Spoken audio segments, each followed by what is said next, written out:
Ya estamos aquí con la presencia del economista Guillermo Nielsen para analizar la situación y las perspectivas de la economía argentina. ¿Qué tal, Guillermo? ¿Cómo andás? Muy bien. Gracias por estar una vez más gracias, aquí. Gracias por la invitación.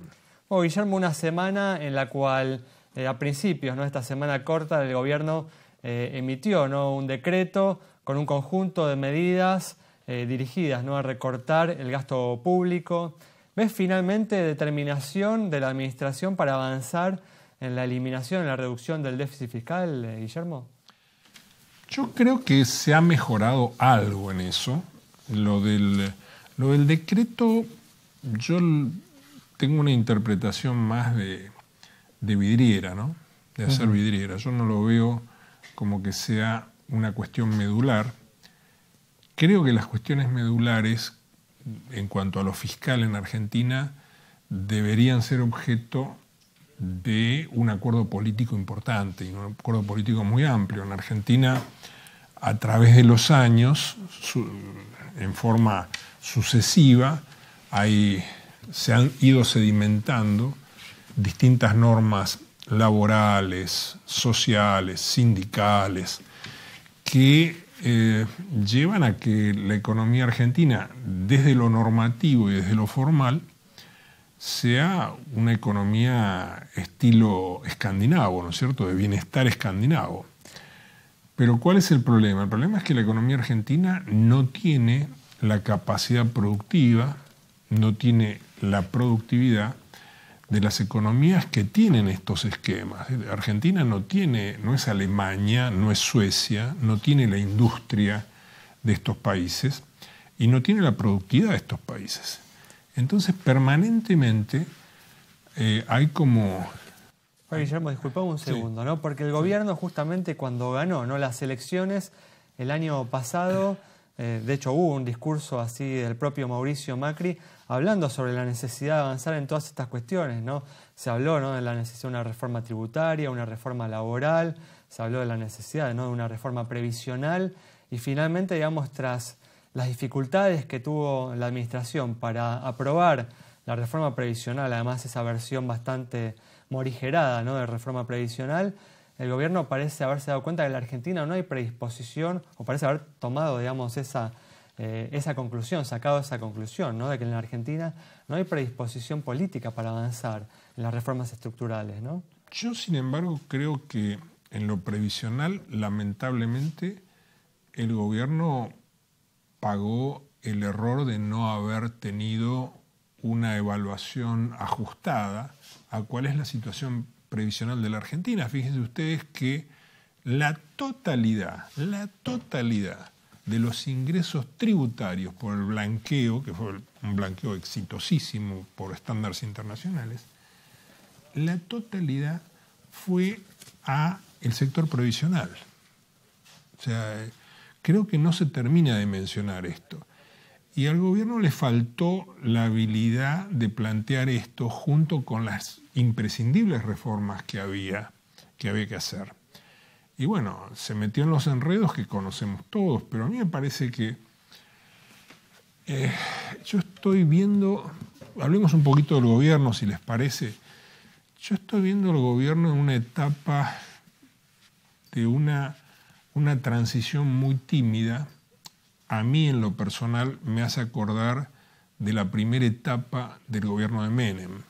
Ajá. En el sentido de que Menem llega junto con un grupo de colaboradores muy cercanos y en forma, acuérdense, Herman González,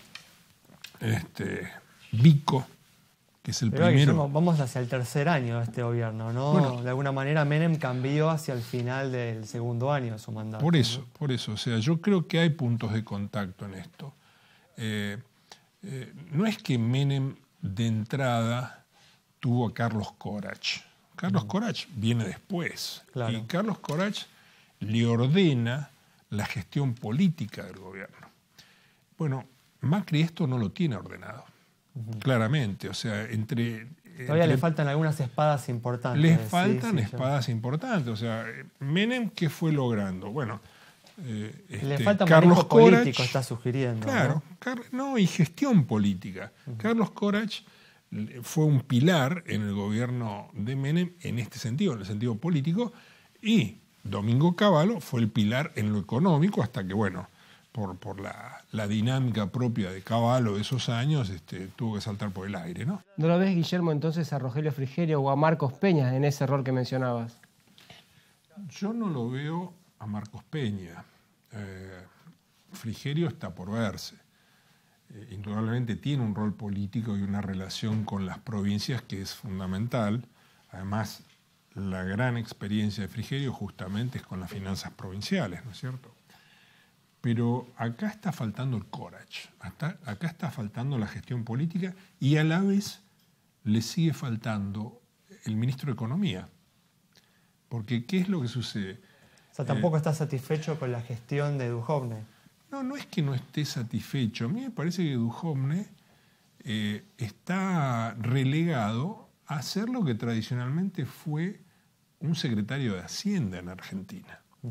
Y está sobreexigido, evidentemente, con algunas cosas, ¿viste? Con esto de la coordinación, etc. O sea, en la medida en que el presidente tenga la habilidad que tuvo Menem de desprenderse de muchos de sus colaboradores originales y que pueda encontrar de alguna manera, que hoy no la tengo clara, pero que pueda encontrar su courage sobre todo, creo que esto puede mejorar y mucho.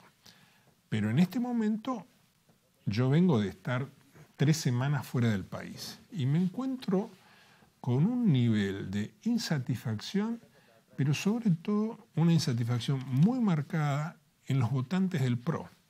Del PRO. Guillermo, los últimos días el gobierno hizo una autocrítica, ¿no? El presidente Macri, María Eugenia Vidal. ¿Ves esto como un puntapié inicial para revertir la situación?